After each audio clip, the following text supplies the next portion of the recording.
तंजा खबरा देखने वालों को मेरा प्यार भरा सलाम और आदाब। आज हमारे साथ रहमत चौधरी साहब मौजूद हैं। इनसे जानने की कोशिश करेंगे कि सर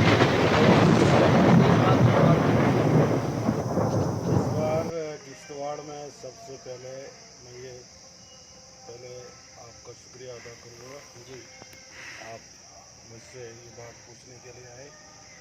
ये सब यहाँ बार जो है नेशनल कॉन्फ्रेंस की सरकार होगी पूरे जम्मू कश्मीर में, तो आपका शुक्रिया मैं अदा करना चाहूँगा कि आप मुझसे पहली बार ये गुफ्तगू करने के लिए आए हैं, तो आप क्वेश्चन कर सकते हो। सर, आपने बोला कि इस बार जो है नेशनल कॉन्फ्रेंस की सरकार किश्तवाड़ में बनने जा रही है। सर, इतने कॉन्फिडेंस से कह सकते हो? देखिए,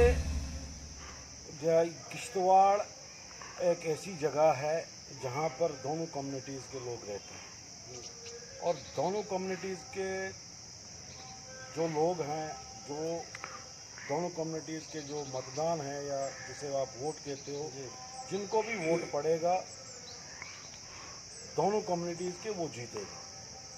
जीत बरहक वो तो 8 तारीख को पता चलेगा, क्योंकि आपने देखा होगा कि दावे बड़े लोग करते हैं कि कोई भी जो उठता है इलेक्शन लड़ने के लिए वो कहता है कि हाँ मैंने भी जीता है, चाहे वो इंडिपेंडेंट हो चाहे वो कुछ भी हो, किसी भी पार्टी से हो। ये हमारी जो तंजीम है ये एक तहरीक है, एक जदोजहद है। सर, इस बात पर क्या कहना चाहोगे आप? क्या आप सहमत हो इस बात ये पर? गलत बात है। आपने देखा होगा कि हमारा जो लीडर जनाब सजाद अहमद किचलू साहब हैं, आपने देखा होगा 2014 में जब वो हार गए थे, तो वो आप लोगों ने देखा होगा उन 10 सालों में वो ऑन ग्राउंड रहे, ग्राउंड लेवल पे वो हर किसी, चाहे वो किसी के गम में शरीक हो चाहे वो किसी की खुशी में शरीक हो, आपने देखा होगा, क्योंकि आप भी ग्राउंड लेवल से जुड़े हो।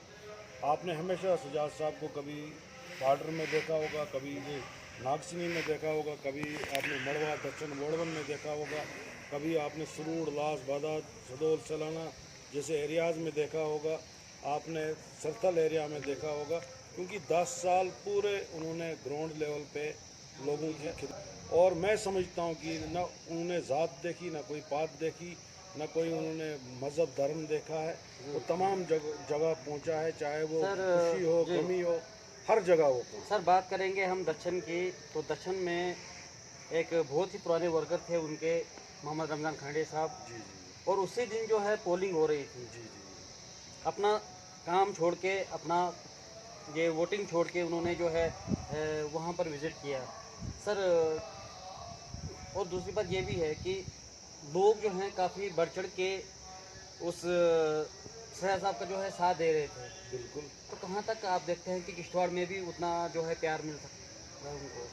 आप देखें कि दक्षिण से हो या मड़वा से या वड़वन से या पाडर से, नागसिनी से हो या कहीं और एरिया से, चाहे कोतीनाग से हो या क्या कहते हैं हमारे छात्रों एरियाज़ में हो या कुछ भी, जैसे कि आपने कहा खांडे साहब की डेथ हुई, तो आपको ये खुद ही पता चला होगा कि वो ऐसे लीडर हैं जिन्होंने ये परवाह किए बगैर यहाँ से चले गए, और जिस दिन वोटिंग थी करके अपना वोट कास्ट किया और वहाँ पर पहुँचे ताजत तक, क्योंकि वो इंसानी हक है, इंसानी हकूक़ और इंसानी जो फ़राइज़ हैं उसको अदा करने के लिए वो वहाँ तक पहुँचे। और आपको पता है कितना दूर है वहाँ पर, कितना पैदल सफ़र करना पड़ता है।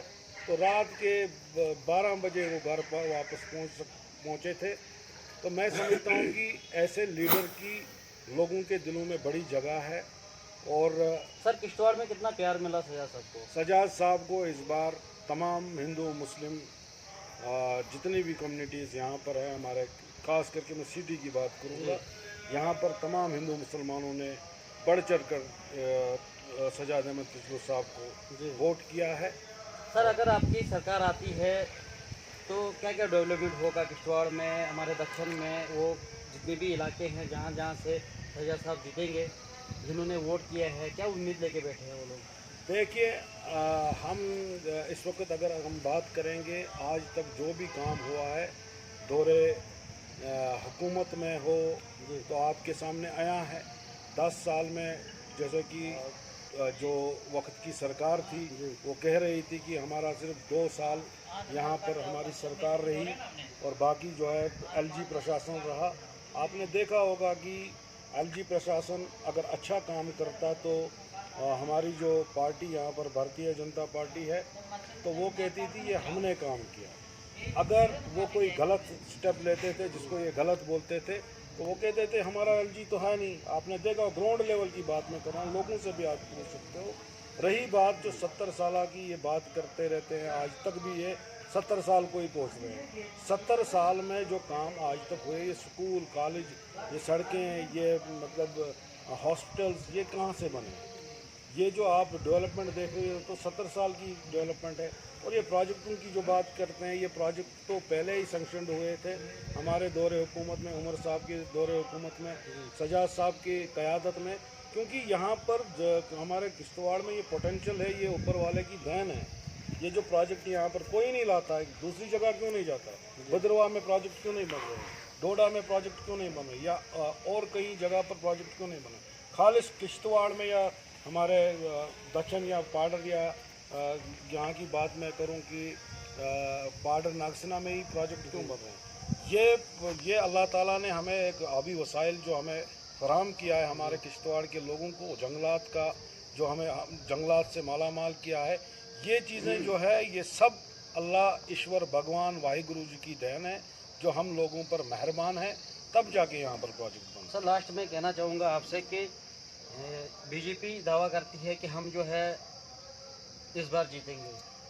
देखिए आपने देखा होगा, क्या कहना चाहोगे इस बारे में? क्या सचमुच में बीजेपी जीतेगी? देखिए जो भी इलेक्शन में उठता है वो दावे करता है कि हमने जीतना है। जीतने के लिए सब उठते हैं।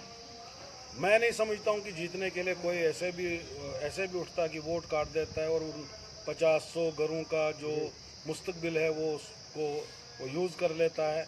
मैं नहीं समझता हूँ कि उसको इलेक्शन कहते हैं। कि मैं भी पार्टिसिपेट कर सकता था लेकिन मैंने नहीं किया, क्योंकि मैंने हमेशा किश्तवाड़ और किश्तवाड़ियों के लिए कुर्बानियाँ हमेशा दी है। लेकिन एक बात ये ज़रूर है, जैसे कि भारतीय जनता पार्टी इस वक्त यहाँ पर जो चला रही थी, जो सिस्टम, सिर्फ मोदी जी की उन कामों पर वो वोट मांग रहे थे। आप मुझे बताइए कि गोल्डन कार्ड जो बना वो सब के लिए बना। हम मानते हैं कि सबके लिए बना क्योंकि हमारे प्रधानमंत्री है, सर मतलब हर कोई प्रधानमंत्री मानता है और हमारे देश का प्रधानमंत्री है, हमें फ़ख्र होना चाहिए। लेकिन उसके बावजूद आप देखिए कि यहाँ पर जो भी वोट मांगा जाता था, या तो गोल्डन जाता था, या जो हमारे जो किसान भाई है जिनको 2-2 हज़ार दिया जाता है, या लाडली बेटी की स्कीम पर दिया जाता या मांगा जाता था। आप मुझे बताइए कि ग्राउंड लेवल पे कहाँ पर वो इम्प्लीमेंट है, किन लोगों को वो मिला, किन लोगों को मिल रहा है, वो चीज़ें भी देखने को मिल रही है। बहुत सारे आपने देखा होगा जो बीमार लोग जाते हैं, जो 5 लाख का जो उन्होंने प्रधानमंत्री जी की योजना के तहत जो ये गोल्डन कार्ड की बात कर रहा हूँ मैं, तो कहाँ पर इलाज हुआ। तो ये चीज़ें आप ग्राउंड लेवल पर नहीं देख रहे हो, इसलिए इस चीज़ को ग्राउंड लेवल पे भी देखना है। लोगों को पता है कि गोल्डन कार्ड पे काम होता है, नहीं होता है। तो प्राइवेट हॉस्पिटल में तो बिल्कुल नहीं हो पा रहा है, क्योंकि मैंने खुद आजमाया है और मैंने बहुत सारे लोगों को भी वहाँ पर लिया था, नहीं हो पाया क्योंकि वो जिम्मेवारी नहीं पकड़ते हैं। हाँ, अलबत्ता ये जो हमारे जो गवर्नमेंट के जो हॉस्पिटल्स हैं वहाँ पर दवाइयाँ वगैरह फराहम की जाती है गोल्डन कार्ड पे। बाकी ऑपरेशन का सामान तो आपने बाहर से ही खरीदना होता है। और ये चीज़ें जो है इन्होंने उसी पर वोट दिया, मोदी जी के नाम पर ही वोट लिया जा रहा। खुद क्या इन लीडर्स ने किया है वो उस पर वोट लेना। जैसे कि हमारे सजाद साहब के दौरे हुकूमत में आप लोगों ने देखा होगा, ये स्कूल कॉलेज, ये हॉस्पिटल्स, ये किसकी देन है? ये तो नेशनल कॉन्फ्रेंस की देन है। ये नेशनल कॉन्फ्रेंस का वाहिद एक लीडर यहाँ पर है। आपने देखा होगा कि इवन की जब से 18 तारीख जो वोटिंग ख़त्म हुई है उसके बाद भी इस वक्त मरने पर, जीने पर, खुशी में, गमी में सजाद अहमद किचलू साहब ग्राउंड लेवल पर है। उनको ये नहीं है कि मैं यहाँ घर बैठूँ और वो भी आराम कर सकते हैं, वो भी आखिरकार इंसान हैं, वो भी आराम कर सकते हैं। लेकिन आपने देखा होगा कि हर कोई यहाँ पर इस वक्त जो है सजाद साहब की क़यादत में काम। सर लास्ट में कहना चाहूँगा आपसे, सर आप पूरा जोश के साथ कहते हो कि इस बार किसकी सरकार? बस नेशनल कॉन्फ्रेंस की सरकार है और इंशाल्लाह ताला नेशनल कॉन्फ्रेंस आने वाली है। और नेशनल कॉन्फ्रेंस की जो भी मैनिफेस्टो में लिखा है तमाम जो है वो तमाम जो काम जो हमारे कायद ने जो भी मंशूर में लिखा है वो तमाम का आपको ग्राउंड लेवल पे मिलेगा। तो इसी के साथ मैं आपसे रुखसत होना चाहता हूँ। जय हिंद, जय भारत, जय श्री कृष्ण।